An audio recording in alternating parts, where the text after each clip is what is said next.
साथियों नमस्कार। आप सभी का स्वागत है हमारे YouTube चैनल मैथ्स क्लास में। हम कक्षा 10वीं के प्रश्नों को हल कर रहे हैं। गणित के अध्याय 2 चरों का रैखिक समीकरण प्रश्नावली 2 से 11वां प्रश्न आपके सामने है। प्रश्न में क्या कहा गया है? 5 वर्ष पूर्व मेरी आयु मेरे पुत्र की आयु की तिगुनी थी। 10 वर्ष पश्चात मेरी आयु मेरे पुत्र की आयु की दुगनी हो जाएगी। मेरे व मेरे पुत्र की वर्तमान आयु ज्ञात कीजिए। तो ये प्रश्न है। इस प्रश्न को हम हल करेंगे, लेकिन कुछ कंडीशंस हम पहले दे देते हैं कि कभी भी कहा जाता है, मान लीजिए आपकी उम्र 20 साल है, तो 20 साल के पश्चात मतलब 20 साल के बाद यदि 2 साल बोला जाता है तो हम 2 को जोड़ेंगे, मतलब 2 साल बाद आपकी आयु होगी 22। उसी प्रकार से यदि 20 साल है आपकी आयु और पहले पूछा जाता है 5 वर्ष पूर्व, 2 वर्ष पूर्व, 10 वर्ष पूर्व, ऐसा, तो पूर्व जब कहा जाता है तो हम घटाते हैं। तो मान लो 5 वर्ष पूर्व कहा जाएगा तो ऋण 5 करेंगे, मतलब 5 वर्ष पहले आपकी आयु थी 15। यदि आपकी आयु आज 20 साल है तो 5 वर्ष पहले आपकी आयु 15 होगी और 2 साल बाद आपकी आयु 22 होगी। तो इसको समझेंगे। पश्चात मतलब जोड़ेंगे, ठीक है। पश्चात में क्या करना होता है? हमको हमेशा आयु जोड़ना होता है और पूर्व में हमको हमेशा क्या करना पड़ता है? घटाना पड़ता है। तो जहाँ घटाएं वो पूर्व, जहाँ जोड़े हैं वो पश्चात। इस प्रकार से आप इसको पहले कॉन्सेप्ट को समझेंगे, क्योंकि यहाँ देखिए क्या कहा गया है, 5 वर्ष पूर्व मतलब यहाँ पर आयु घटाने की बात है, और 10 वर्ष पश्चात मतलब यहाँ पर क्या है? आयु जोड़ने की बात है। तो इस कॉन्सेप्ट को हम समझेंगे और उसकी सहायता से हम समीकरण बनाएंगे, फिर उनको विलोपन या प्रतिस्थापन विधि से हल करेंगे। तो देखते हैं इसमें क्या होगा। मान लेते हैं, माना कि मेरी आयु मतलब खुद की आयु m है तथा पुत्र की आयु p है। पुत्र की आयु p है तो प्रश्न के अनुसार हमको जमाना है। कहीं पर प्रश्नानुसार लिख सकते हैं, कहीं पर प्रश्न से ऐसा भी लिख सकते हैं। मैं यहाँ एक्स वाई नहीं मान रहा, क्योंकि हमको क्या है, अलग अलग प्रकार के चर के लिए प्रैक्टिस करना है। एक्स वाई मानना मतलब वो हमेशा एक्स वाई मानना जरूरी बिल्कुल नहीं है।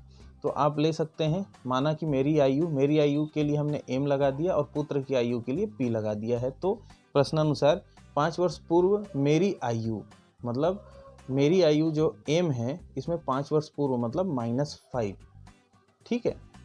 हमने उसमें 5 घटा दिया और तो 5 वर्ष पूर्व, 5 वर्ष पूर्व हो गया मेरी आयु। मेरे पुत्र की आयु की तिगुनी थी, तो पुत्र की आयु है p, तो 5 वर्ष पहले मैं बोल रहा हूँ तो पुत्र के लिए भी 5 वर्ष पहले हो जाएगा। मतलब यदि हमारी आयु 10 साल है तो हमारे पुत्र की आयु यदि 5 साल है, ठीक है। मतलब हम उसमें कंपेयर कर रहे हैं कि यदि मेरी आयु में, इसका उदाहरण ले लेता हूँ, मान लीजिए हमारी उम्र 25 साल है और हमारे बच्चे की उम्र 10 साल है। हालांकि ऐसा होता नहीं, हम उदाहरण ले रहे हैं। तो मान लेते हैं कि आज हमारी आयु 25 साल है तो 5 वर्ष पहले कितनी होगी? 20। तो बच्चे की कितनी होगी? 10 तो नहीं होगी भाई। हमारे में यदि 5 साल घट रहा है तो इसके में भी 5 साल घटेगा ना, तो इसका कितना हो जाएगा? 5 वर्ष हो जाएगा। तो वैसे ही हमने यहाँ पर किया है कि मेरी आयु यदि m है तो 5 वर्ष पूर्व मतलब 5 साल पहले मेरी आयु कितनी होगी? 5 से कम, 5 घटाएंगे तब होगी, तो m-5। तो पुत्र की आयु में भी 5 हमको घटाना पड़ेगा। अब क्या कहा गया है? तो इस कंडीशन में मेरी आयु मेरे पुत्र की आयु की तिगुनी थी, मतलब पुत्र की आयु में 3 का गुणा करेंगे तो मेरे बराबर उसकी आयु होती थी। अब इसको हम क्या करेंगे? ये पहला कंडीशन मिला है, इसको हल करते हैं। तो m-5 और यहाँ पर कोष्टक तोड़ेंगे तो 3 का p से गुणा होगा 3p और यहाँ पर 5 का 3 से गुणा होगा तो -15। अब हमको सही रूप में जमाना है तो m और इसको पक्षांतर करेंगे तो -3p हो जाएगा। मतलब जो अक्षर वाले हैं कि एक और संख्या है उसको एक और। -15, ये -5 इधर आ गया तो +5 हो गया।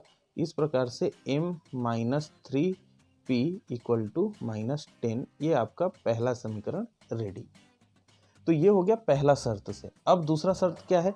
10 वर्ष पश्चात तथा 10 वर्ष पश्चात मतलब 10 साल के बाद। तो यदि मैं आज 20 साल का हूँ तो 10 साल बाद 30 साल का हो जाऊंगा, मतलब 10 मुझे मेरी आयु में जोड़ना पड़ेगा। तो m प्लस 10।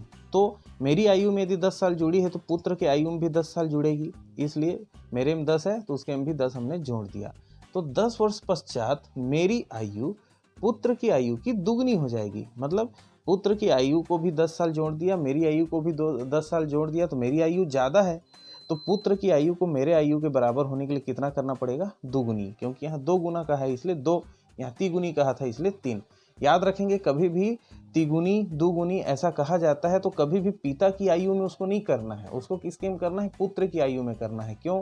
क्योंकि पुत्र की आयु ही कम होती है और बराबर करने के लिए उसी की आयु को बढ़ाना है। तो बढ़ाने के लिए 3 गुनी कही गई है तो 3 का गुणा करेंगे, 2 गुनी कही गई है तो 2 का गुणा हम करेंगे। तो ये कॉन्सेप्ट है। अब इसके बाद आगे देखते हैं, यहाँ भी ब्रैकेट हल करते हैं तो m प्लस 10 और ये कोष्टक तोड़ेंगे तो 2 का p से गुणा होगा 2p और 2 का 10 से गुणा होगा 20। अब फिर से पक्षांतर करेंगे तो m माइनस 2p और यहाँ क्या आ जाएगा? 20 माइनस 10, क्योंकि ये 20 यहीं का है, ये 10 इधर गया तो माइनस। अब m minus 2p equal to कितना आ गया? 10। तो ये हो गया हमारा समीकरण नंबर 2। अब क्या करेंगे? ये जो समीकरण हमको मिले हुए हैं इनको प्रतिस्थापन या विलोपन विधि की सहायता से हल करना होता है। तो मैं यहाँ पर चाहूँगा कि मैं इसको विलोपन विधि से हल करूँ। आप लोग चाहें तो प्रतिस्थापन विधि का भी उपयोग कर सकते हैं, जो भी विधि आपको सटीक लगे उससे आप कर सकते हैं। तो विलोपन विधि से हम क्या करेंगे? देखिए, m माइनस 3p और m माइनस 2p, यहाँ पर मैं क्या है m को हटाना चाहता हूँ और आप देख सकते हैं कि इस वाले m में कोई संख्या नहीं है, इस वाले m में भी कोई संख्या नहीं है, तो हम किसी का भी एक दूसरे में गुणा नहीं करेंगे, सीधा सीधा क्या करेंगे? समीकरण 1 में समीकरण 2 को घटा देंगे। ठीक है, समीकरण 2 को घटाने पर एकदम सिंपल, तो क्या हो जाएगा?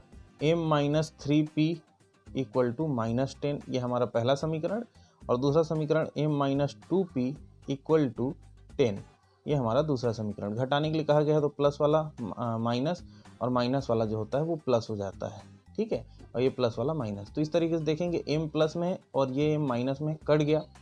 अब यहाँ देखिए, ये माइनस 3p है, ये प्लस 2p है, तो घटेगा और यहाँ क्या बचेगा? p, लेकिन माइनस वाला बड़ा है इसलिए यहाँ क्या बचेगा? माइनस। वैसे यहाँ पर देखिए माइनस माइनस का हो गया माइनस 20, तो p का मान हमको क्या मिलेगा? देखिए इधर इधर दोनों साइड का माइनस कट गया तो p इक्वल टू मिलेगा 20।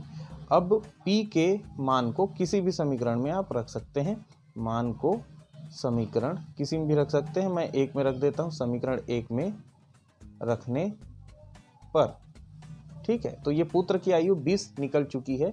हमने p के मान को समीकरण 1 में रखा तो मेरी आयु मतलब पिता की आयु यहाँ पर निकलने वाली है।